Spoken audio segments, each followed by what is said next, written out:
Why do you love sales engineering?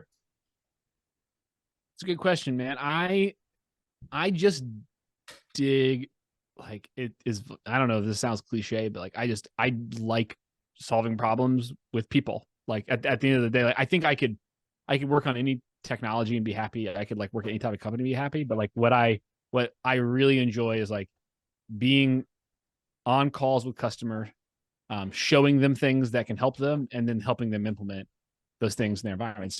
It's uh, I the day to day. It's like I have to work. I'm not independently wealthy, so I have to work. And so I think of work as like you got to find a game that you enjoy playing for 8 hours a day, and the SE game, the game of presenting and evaluating and running proof of concept with customer. Like that's a fun enough game for me that I don't mind doing it for 8 or maybe 10 hours a day every now and then. Proof of concepts where deals go to die.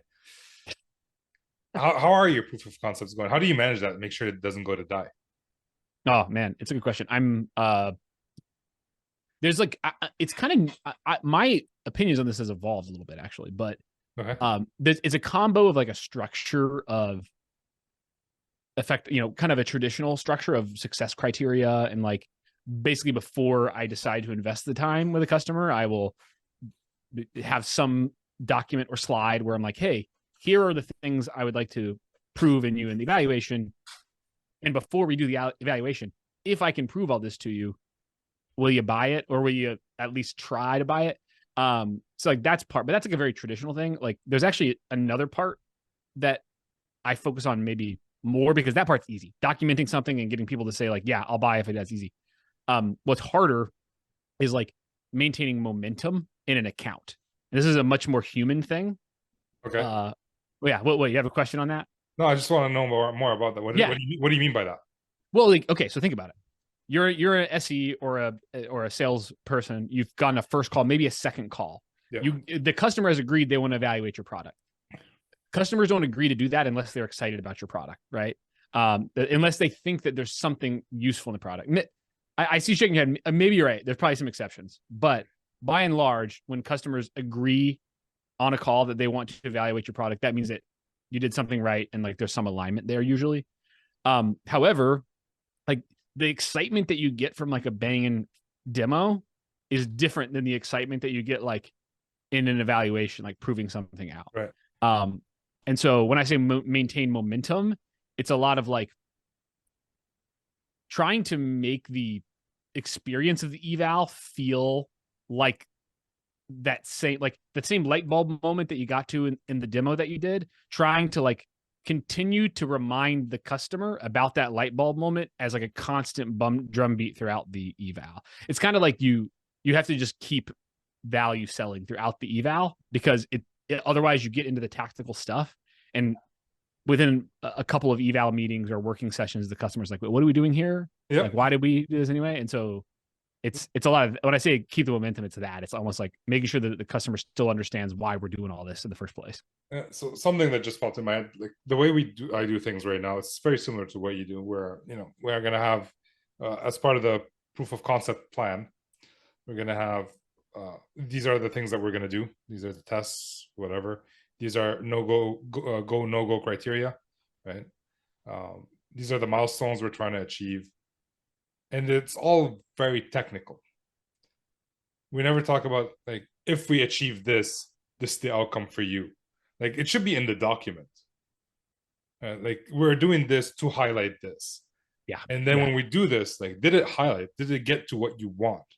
Right? Like, because sometimes we say like, like there's like a restaurant in Quebec City that I went to once. They had those amazing ribs, right? And in my mind, it's like I want to go back and eat there. But if I go back and eat there, will I have the same feeling? Mm-hmm. Right? Mm-hmm. And I feel like it's the same thing. Like we're gonna do this, and it's gonna be this value for you. Yeah. And then we do this. Was it this value, or was it something different? Was it better? Was it worse? But yeah, I'm talking too much in this interview. But hey, I'm gonna. No, you're not. It's helpful actually. I'd say like I talked to, but somebody you should talk to, by the way. SE at Outreach now. He's at a company called Mutiny before. He's at Salesforce. His name's JT Sweeney.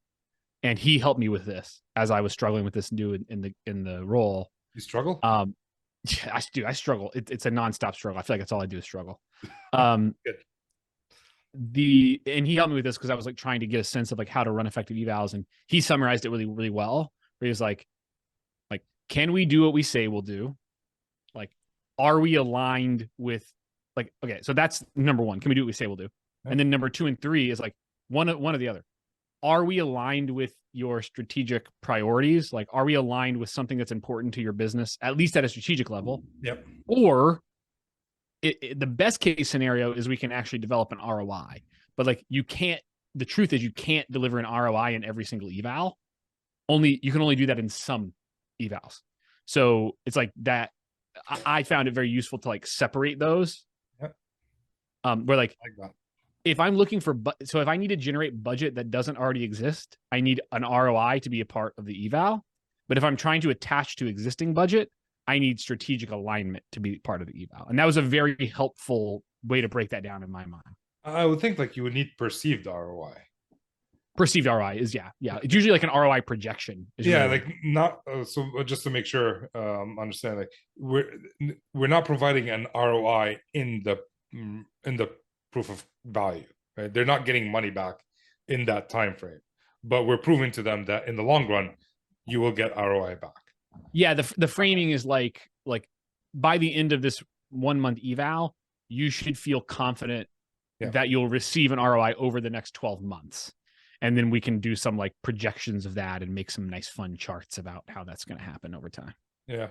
For me, I've never been able to do ROI in my industry, right? Like it's I'm in test and measurement, right? Yeah. The only thing I'm doing is helping them like confirm that their stuff works properly. Yeah. And so it doesn't work for everybody.